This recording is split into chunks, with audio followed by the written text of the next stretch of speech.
신명기 11장 1절에서 17절 말씀.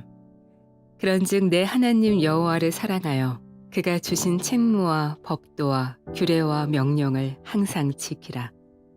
너희의 자녀는 알지도 못하고 보지도 못하였으나 너희가 오늘날 기억할 것은 너희의 하나님 여호와의 교훈과 그의 위엄과 그의 강한 손과 펴신 팔과 애굽에서 그 왕 바로와 그 전국에 행하신 이적과 기사와 또 여호와께서 애굽 군대와 그 말과 그 병거에 행하신 일, 곧 그들이 너희를 뒤쫓을 때 홍해 물로 그들을 덮어 멸하사 오늘까지 이른 것과 또 너희가 이곳에 이르기까지 광야에서 너희에게 행하신 일과 르우벤 자손 엘리압의 아들 다단과 아비람에게 하신 일, 곧 땅이 입을 벌려서 그들과 그들의 가족과 그들의 장막과 그들을 따르는 온 이스라엘의 한가운데에서 모든 것을 삼키게 하신 일이라.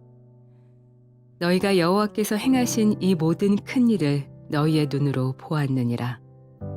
그러므로 너희는 내가 오늘 너희에게 명하는 모든 명령을 지키라. 그리하면 너희가 강성할 것이요 너희가 건너가 차지할 땅에 들어가서 그것을 차지할 것이며 또 여호와께서 너희의 조상들에게 맹세하여 그들과 그들의 후손에게 주리라고 하신 땅, 곧 젖과 꿀이 흐르는 땅에서 너희의 날이 장구하리라. 내가 들어가 차지하려는 땅은 내가 나온 애굽 땅과 같지 아니하니 거기에서는 너희가 파종한 후에 발로 물대기를 채소밭에 댐과 같이 하였거니와 너희가 건너가서 차지할 땅은 산과 골짜기가 있어서 하늘에서 내리는 비를 흡수하는 땅이요 내 하나님 여호와께서 돌보아 주시는 땅이라. 연초부터 연말까지 내 하나님 여호와의 눈이 항상 그 위에 있느니라. 내가 오늘 너희에게 명하는 내 명령을 너희가 만일 청종하고 너희의 하나님 여호와를 사랑하여 마음을 다하고 뜻을 다하여 섬기면 여호와께서 너희의 땅에 이른 비 늦은 비를 적당한 때에 내리시리니 너희가 곡식과 포도주와 기름을 얻을 것이요 또 가축을 위하여 들에 풀이 나게 하시리니 내가 먹고 배부를 것이라. 너희는 스스로 삼가라. 두렵건대 마음에 미혹하여 돌이켜 다른 신들을 섬기며 그것에게 절함으로 여호와께서 너희에게 진노하사 하늘을 닫아 비를 내리지 아니하여 땅이 소산을 내지 않게 하심으로 너희가 여호와께서 주신 아름다운 땅에서 속히 멸망할까 하노라. 샬롬. 오늘도 하나님의 말씀으로 하루를 시작하신 여러분들에게 하나님의 은혜와 평강이 충만하게 넘치시기를 간절히 축복합니다. 2025년 9월 11일 목요일 신명기 11장 1절에서 17절 말씀을 가지고 약속을 바라보는 믿음이라는 말씀으로 함께 말씀 나누도록 하겠습니다. 우리는 현대사회는 참 빠른 걸 좋아하기 때문에 어떤 즉각적인 결과를 추구하는 시대 속에 살고 있죠. 스마트폰으로 주문 버튼만 누르면 한국은 물론 더 빨리 오긴 합니다만 이곳 체코도 참 코로나 이후에 뭐 한 30분 정도면 다 집에 도착하는 그런 시대가 됐어요. 검색창에 어떤 질문을 입력하면 몇 초 만에 요즘은 뭐 챗 GPT가 더 뭐 아주 다양한 대답을 내놓습니다. 아이들은 유튜브 영상을 기다리지 못해서 광고도 건너뛰고 프리미엄을 가입해달라고 얘기를 하고 참 급하게 어찌 보면 기다림을 허용하지 않는 세상에서 우리가 살고 있죠. 그러나 인생에서 가장 중요한 것들은 기다림 없이는 얻을 수 없다는 것을 우리 너무나도 잘 알고 있습니다. 사랑, 신뢰, 신앙, 또 그리고 우리 신앙적인 어떤 그런 성숙들, 그런 것들은 단기간에 결실을 맺지 않죠. 그래서 기다림은 믿음의 또 다른 이름이다, 이렇게 얘기할 수 있습니다. 심리학 용어 중에 지연된 만족이라는 단어가 있습니다. 아이들에게 마시멜로 하나를 주고 지금 먹지 않고 10분을 기다리면 2개를 주겠다고 했는데 대부분의 아이들이 눈앞에 마시멜로를 참지 못하고 바로 먹었다는 것이죠. 그런데 끝까지 기다린 아이들이 있었다는 거예요. 연구자들이 수십 년 뒤에 아이들을 추적 조사했는데 기다릴 줄 알았던 아이들이 학업 성취도, 사회적 관계, 직업 안정성 면에서 더 뛰어났다는 사실을 발견했습니다. 우리의 신앙도 마찬가지죠. 지금 현재 우리의 눈앞에 현실만 바라보면 낙심할 수밖에 없습니다. 제가 요즘 또 어찌 보면 좀 교회 내에서 더 관심을 갖고 제가 기도해야 되는 분들이 없는가, 뭐 다 그렇습니다만 요즘 또 연락도 드리고 만나기도 하고 하는데 사실 막 지금 현실이 뭐 어떤 지금 뭐 위치에 있든지 간에 너무 만족스럽습니다. 너무 좋습니다 하는 분은 거의 없는 것 같아요. 그래서 우리는 사실 지금이 너무나도 기다리는 그러한 시간입니다. 그래서 그 기다림의 시간 동안 하나님의 은혜와 약속을 기억하는 사람이 오늘 우리가 기다리는 어찌 보면 고난이라고도 여겨지는 이 시간을 우리가 믿음으로 잘 견뎌낼 수 있고 장차 나타날 더 큰 영광을 기다릴 줄 안다는 것이죠. 오늘 본문 신명기 11장은 바로 그 믿음의 비밀을 우리 가르쳐주는 장면입니다. 오늘 본문을 통해서 크게 세 가지 볼 텐데 첫 번째로 우리가 기억할 것은 하나님이 하신 일을 기억하는 것입니다. 7절 말씀 같이 읽겠습니다. 너희가 여호와께서 행하신 이 모든 큰 일을 너희의 눈으로 보았느니라. 아멘. 이스라엘 백성이 하나님에 대해서 단순히 들은 게 아니라 출애굽 시절부터 1세대도 그렇고 2세대도 그렇고 눈으로 직접 봤죠. 홍해가 갈라지는 것을 전해 들은 것이 아니라 눈으로 직접 봤단 말이에요. 애굽의 군대가 쫓아오다가 수장당하는 장면을 봤다는 겁니다. 광야에서 하늘로부터 내린 만나를 직접 손으로 주었고 메마른 반석에서 솟은 시원한 물을 입술로 맛봤습니다. 즉 들은 것이 아니라 본 것, 체험한 것이란 말이에요. 그래서 모세가 이렇게 얘기하는 거예요. 너희 눈이 봤다. 그러나 문제는 내가 직접 겪은 것도 본 것도 은혜가 지나가면 희미해진다는 거예요. 불평하고 목마르다고 원망하고 고기가 없다고 아우성치는 겁니다. 결국에 은혜가 메발라 버린 것이죠. 제가 누차 하는 얘기 중에 하나지만 프라하에서 특히나 외국에서 산다는 것이 결코 쉽지 않습니다. 그래서 체코까지 인도하시고 지금 이렇게 살고 있는 것만 해도 은혜입니다라고 얘기하다가 어쩌다가 이제 우리 삶 가운데 조금이라도 힘든 일이 있으면 왜 아직도 나는 이 체류가 불안정할까? 아이들이 또 잘 적응 못할까? 직장과 사업에서 아직도 자리를 못 잡고 있을까? 여러분 이곳에 발 붙이고 그 어려운 기간 다 이겨내고 가정을 이루고 교회를 세우고 지금 이렇게 말씀 나누고 있는 공동체가 있고 이것 자체가 이미 기적이죠.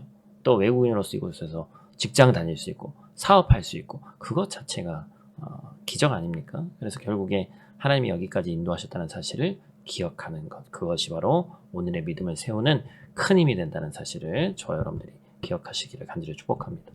두 번째로 기억할 것은 약속의 성취를 기다려야 한다는 것입니다. 8절과 9절 말씀 같이 있습니다. 그러므로 너희는 내가 오늘 너희에게 명하는 모든 명령을 지키라. 그리하면 너희가 강성할 것이요 너희가 건너가 차지할 땅에 들어가서 그것을 차지할 것이며 또 여호와께서 너희의 조상들에게 맹세하여 그들과 그들의 후손에게 주시리라고 하신 땅 곧 젖과 꿀이 흐르는 땅에서 너희의 날이 장구하리라. 아멘.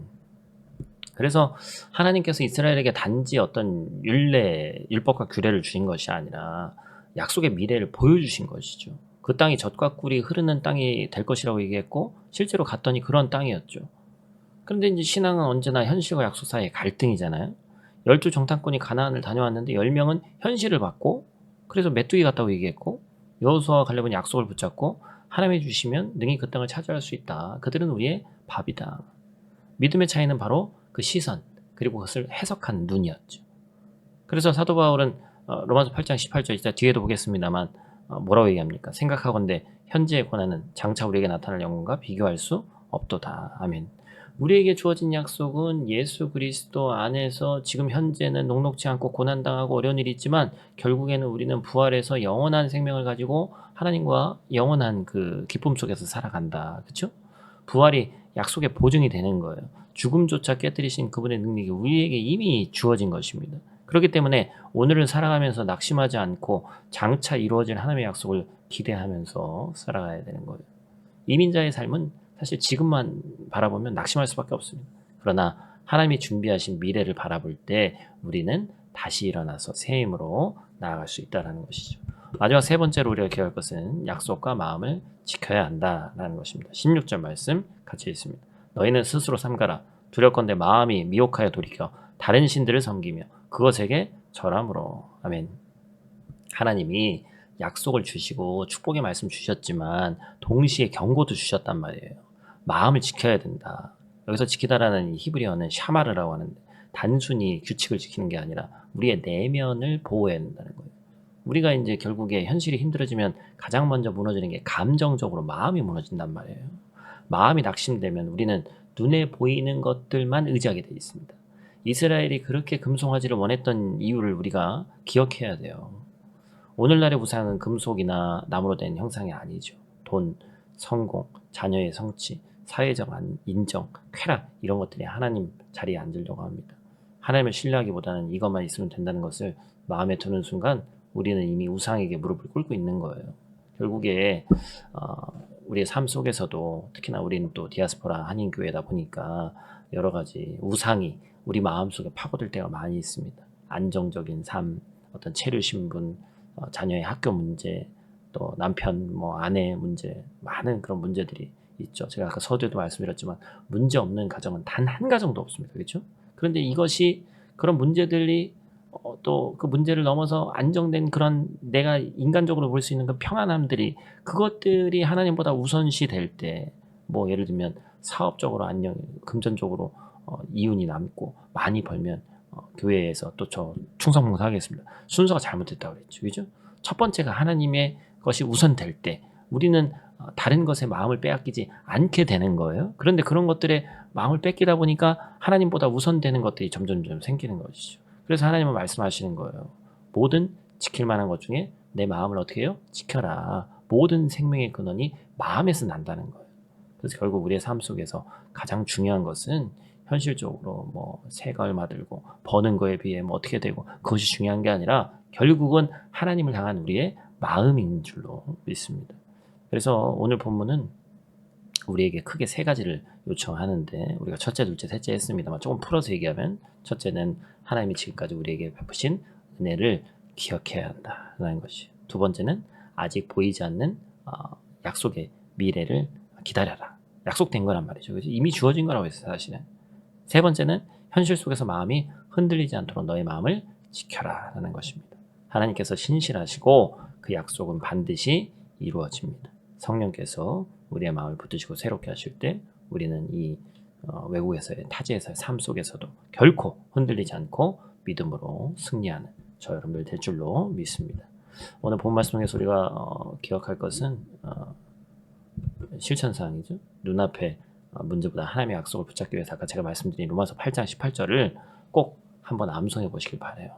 뭐라고 얘기합니까? 사도 바울이 이렇게 얘기하죠. 그 고난당하는 초대교회의 삶을 한번 생각해 보세요. 그런데 그는 부활 생명을 이미 맛본 자였습니다. 그래서 예수 그리스도의 복음의 진리를 깨닫고 있는 자였어요. 그가 이렇게 얘기합니다. 그죠? 로마서 8장 18절 말씀 생각하건대 현재의 고난은 장차 우리에게 나타날 영광과 비교할 수 없도다. 이 말씀을 기억하면서 꿈꾸며 기도하는 자에게 하나님께서 이 땅에서도 하나님 나라를 맛보게 하실 줄로 믿습니다. 우리 다 같이 있는 자리에서 함께 기도하고 마치도록 하겠습니다. 사랑과 은혜의 아버지 하나님 감사합니다. 오늘도 말씀을 통해서 약속을 바라보는 믿음을 가르쳐 주시니 감사를 드립니다. 우리가 이민자의 삶 속에서 현실만 바라보다 낙심하지 않게 하시고 지금까지 한없이 베풀어 주신 그 은혜를 기억하게 하여 주시옵소서. 광야 같은 삶 속에서도 약속의 땅을 바라보게 하시고 눈앞의 고난보다 더 크고 영원한 하나님의 약속을 기다리게 하여 주시옵소서. 무엇보다 우리의 마음을 지켜 세상의 우상들에 빼앗기지 않게 하시고 오직 하나님만 붙들게 하여 주시옵소서. 프라하에서 살아가는 우리의 가정과 교회와 사업장, 직장을 지켜주시고 성령의 도우심으로 약속을 향해 걸어가게 도와주시옵소서. 예수님 귀하신 이름으로 기도드립니다. 아멘.